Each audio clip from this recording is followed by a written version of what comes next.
नमस्कार मित्रांनो, प्रश्न क्रमांक 1.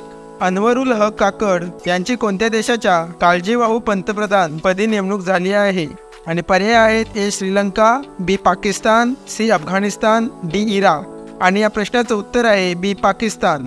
अनवरुल हक काकड यांची पाकिस्तान देशाच्या काळजीवाहू पंतप्रधानपदी नेमणूक झाली आहे.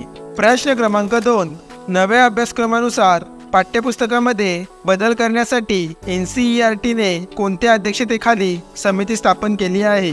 आणि पर्याय आहेत: ए MC पंत, बी के कस्तुरीरंगन, सी नितीन कळमकर, डी राणी बंग. आणि या प्रश्नाचं उत्तर आहे MC पंत. नव्या अभ्यासक्रमानुसार पाठ्यपुस्तकांमध्ये बदल करण्यासाठी NCERTने MC पंत यांच्या अध्यक्षतेखाली समिती स्थापन केली आहे. प्रश्न क्रमांक 3. NCERTने पाठ्यपुस्तकामध्ये बदल करण्यासाठी स्थापन केलेल्या समितीमध्ये किती सदस्य आहेत? आणि पर्याय आहेत: ए 20, बी 18, सी 17, डी 19. आणि या प्रश्नाचं उत्तर आहे डी 19. NCERTने पाठ्यपुस्तकामध्ये बदल करण्यासाठी स्थापन केलेल्या समितीमध्ये 19 सदस्य आहेत. प्रश्न क्रमांक 4. राष्ट्रीय अभ्यासक्रम आणि अध्यापन शिक्षण साहित्य समिती कोणत्या संस्थेने स्थापन केली आहे? आणि पर्याय आहेत: ए MCERT, बी प्रथम, सी NCERT, डी IJNOU. आणि या प्रश्नाचं उत्तर आहे सी NCERT.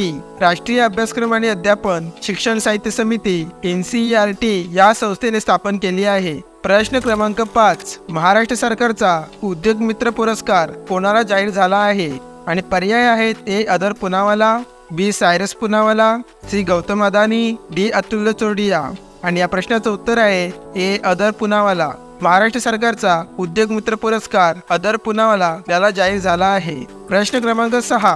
महाराष्ट्र सरकारने सुरू केलेल्या उद्योजक पुरस्कारामध्ये महिला उद्योजक पुरस्कार कोणाला जाहीर झाला आहे? आणि पर्याय आहेत: ए झेलम केसरी, बी चंदा कोचर, सी गौरी किर्लोस्कर, डी प्राजक्ता माळी. आणि या प्रश्नाचं उत्तर आहे सी गौरी किर्लोस्कर. महाराष्ट्र सरकारने सुरू केलेल्या उद्योजक पुरस्कारामध्ये महिला उद्योजक पुरस्कार गौरी किर्लोस्कर हिला जाहीर झाला आहे. प्रश्न क्रमांक 7. महाराष्ट्र सरकारचा मराठी उद्योजक पुरस्कार कोणाला जाहीर झाला आहे? आणि पर्याय आहेत: ए हनुमंत गायकवाड, बी विलास शिंदे, सी शरद तांदळे, डी रोहित पवार. आणि या प्रश्नाचं उत्तर आहे बी विलास शिंदे. महाराष्ट्र सरकारचा मराठी उद्योजक पुरस्कार विलास शिंदे याला जाहीर झाला आहे. प्रश्न क्रमांक 8. पंतप्रधान पीक विमा योजनेचा लाभ घेण्यात कोणते राज्य देशात प्रथम क्रमांकाचे राज्य ठरले आहे? आणि पर्याय आहेत: ए बिहार, बी कर्नाटक, सी राजस्थान, डी महाराष्ट्र. आणि या प्रश्नाचं उत्तर आहे डी महाराष्ट्र. पंतप्रधान पीक विमा योजनेचा लाभ घेण्यात महाराष्ट्र राज्य देशात प्रथम क्रमांकाचे राज्य ठरले आहे. प्रश्न क्रमांक 9. महाराष्ट्र राज्यात शेतकऱ्यांच्या पीक विमा नोंदणीत मागील वर्षाच्या तुलनेत किती टक्क्याने वाढ झाली आहे? आणि पर्याय आहेत: ए 102%, बी 103%, सी 107%, डी 106%. आणि या प्रश्नाचं उत्तर आहे सी 107%. महाराष्ट्र राज्यात शेतकऱ्यांच्या पीक विमा नोंदणीत मागील वर्षाच्या तुलनेत 107%नी वाढ झालेली आहे. प्रश्न क्रमांक 10. आशियाई चॅम्पियन ट्रॉफी हॉकी स्पर्धा कोणत्या देशाच्या संघाने जिंकली? आणि पर्याय आहेत: ए भारत, बी मलेशिया, सी चीन, डी नेदरलँड. आणि या प्रश्नाचं उत्तर आहे ए भारत. आशियाई चॅम्पियन ट्रॉफी हॉकी स्पर्धा भारत देशाच्या संघाने जिंकली आहे. प्रश्न क्रमांक 11. आशियाई चॅम्पियन ट्रॉफी हॉकी स्पर्धेत भारताने अंतिम सामन्यात कोणत्या देशाच्या संघाचा पराभव केला? आणि पर्याय आहेत: ए चीन, B Nepal, C Singapore, D Malaysia. आणि या प्रश्नाचं उत्तर आहे डी मलेशिया. आशियाई चॅम्पियन ट्रॉफी हॉकी स्पर्धेत भारताने अंतिम सामन्यात मलेशिया देशाच्या संघाचा पराभव केला. प्रश्न क्रमांक 12. भारताने आशियाई चॅम्पियन ट्रॉफी हॉकी स्पर्धा कितव्यांदा जिंकली आहे?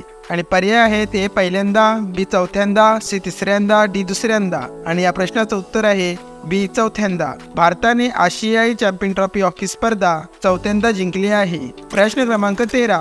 संपूर्ण भारत कोणत्या वर्षापर्यंत साक्षर करण्यासाठी केंद्र सरकारने नव भारत साक्षरता अभियान सुरू केले आहे?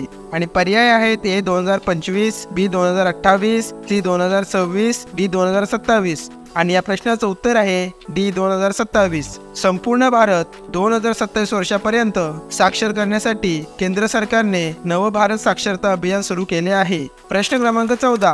केंद्र सरकारने 2027 पर्यंत संपूर्ण भारत 100% साक्षर करण्यासाठी कोणते अभियान सुरू केले आहे? आणि पर्याय आहेत ए सर्व शिक्षा अभियान, बी एक कदम साक्षरता की ओर, सी नव भारत साक्षरता अभियान, डी अटल भारत साक्षरता अभियान. आणि या प्रश्नाचं उत्तर आहे सी नव भारत साक्षरता अभियान. केंद्र सरकारने 2027 पर्यंत संपूर्ण भारत 100% साक्षर करण्यासाठी नव भारत साक्षरता अभियान सुरू केले आहे.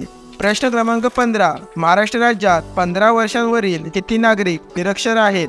आणि पर्याय आहेत ए 1,60,00,000, बी 1,63,00,000, सी 2,40,00,000, डी 2,10,00,000. आणि या प्रश्नाचं उत्तर आहे बी 1,63,00,000.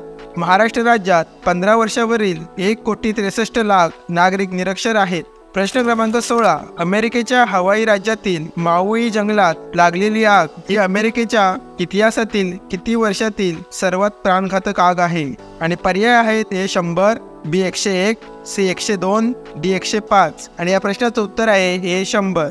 अमेरिकेच्या हवाई राज्यातील माउई जंगलात लागलेली आग ही अमेरिकेच्या इतिहासातील 100 वर्षातील सर्वात प्राणघातक आग आहे. प्रश्न क्रमांक 17. आंतरराष्ट्रीय हॉकी महासंघाने जाहीर केलेल्या क्रमवारीत भारतीय संघाने कितव्या स्थानावर झेप घेतली आहे? आणि पर्याय आहेत ए पहिल्या, बी दुसऱ्या, सी तिसऱ्या, डी चौथ्या. आणि या प्रश्नाचं उत्तर आहे सी तिसऱ्या. आंतरराष्ट्रीय हॉकी महासंघाने जाहीर केलेल्या क्रमवारीत भारतीय संघाने तिसऱ्या स्थानावर झेप घेतली आहे. प्रश्न क्रमांक 18. आंतरराष्ट्रीय हॉकी महासंघाने जाहीर केलेल्या क्रमवारीत कोणता संघ प्रथम स्थानावर आहे? आणि पर्याय आहेत A Malaysia, B Netherland, C Bharat, D Japan. आणि या प्रश्नाचं उत्तर आहे बी नेदरलँड. आंतरराष्ट्रीय हॉकी महासंघाने जाहीर केलेल्या क्रमवारीत नेदरलँड संघ प्रथम स्थानावर आहे. प्रश्न क्रमांक 19. भारतीय हवाई दलाने देशाच्या उत्तर सीमेवर तैनात केलेल्या हेरॉन मार्क 2 या अत्याधुनिक ड्रोनचे वजन किती किलो आहे? आणि पर्याय आहेत ए 1350, बी 1240, सी 1050, डी 1450. आणि या प्रश्नाचं उत्तर आहे हे 1350. भारतीय हवाई दलाने देशाच्या उत्तर सीमेवर तैनात केलेल्या हेरॉन मार्क 2 या अत्याधुनिक ड्रोनचे वजन 1350 किलो आहे. प्रश्न क्रमांक 20. हेरॉन मार्क 2 या ड्रोनचा वेग किती नॉट आहे? आणि पर्याय आहेत ए 120, बी 130, सी 140, डी 150. आणि या प्रश्नाचं उत्तर आहे डी 150. हेरॉन मार्क 2 या ड्रोनचा वेग 150 नॉट आहे. प्रश्न क्रमांक 21. हेरॉन मार्क 2 या ड्रोनची हवेत थांबण्याची क्षमता सलग किती तास आहे? आणि पर्याय आहेत ए 34, बी 36, सी 32, डी 30. आणि या प्रश्नाचं उत्तर आहे बी 36. हेरॉन मार्क 2 या ड्रोनची हवेत थांबण्याची क्षमता सलग 36 तास आहे. प्रश्न क्रमांक 22. भारतीय हवाई दलाच्या कोणत्या प्रोजेक्ट अंतर्गत हवाई दलाकडील 70 हेरॉन ड्रोन अद्ययावत केले जात आहेत? आणि पर्याय आहेत ए प्रोजेक्ट चित्ता, बी प्रोजेक्ट अश्वा, सी प्रोजेक्ट पृथ्वी, डी प्रोजेक्ट अग्नी. आणि या प्रश्नाचं उत्तर आहे ए प्रोजेक्ट चित्ता. भारतीय हवाई दलाच्या प्रोजेक्ट चित्ता या प्रोजेक्ट अंतर्गत हवाई दलाकडील 70 हेरॉन ड्रोन अद्ययावत केले जात आहेत. प्रश्न क्रमांक 23. खाद्यतेलात आत्मनिर्भर होण्याच्या मोहिमेअंतर्गत केंद्र सरकारने देशातील किती राज्यात पाम लागवडी 25 जुलै ते 12 ऑगस्ट दरम्यान विशेष मोहीम राबवली? आणि पर्याय आहेत ए 14, बी 13, सी 12, डी 11. आणि या प्रश्नाचं उत्तर आहे डी 11.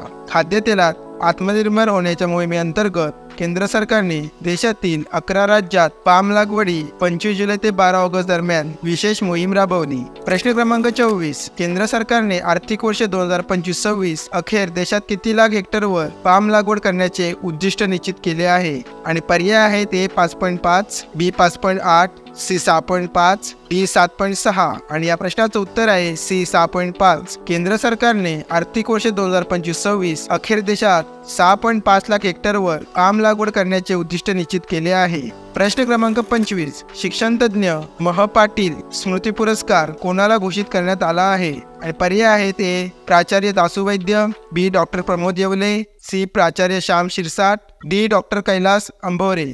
आणि या प्रश्नाचं उत्तर आहे ए प्राचार्य दासू वैद्य. शिक्षणतज्ञ मह पाटील स्मृती पुरस्कार प्राचार्य दासू वैद्य यांना घोषित करण्यात आला आहे.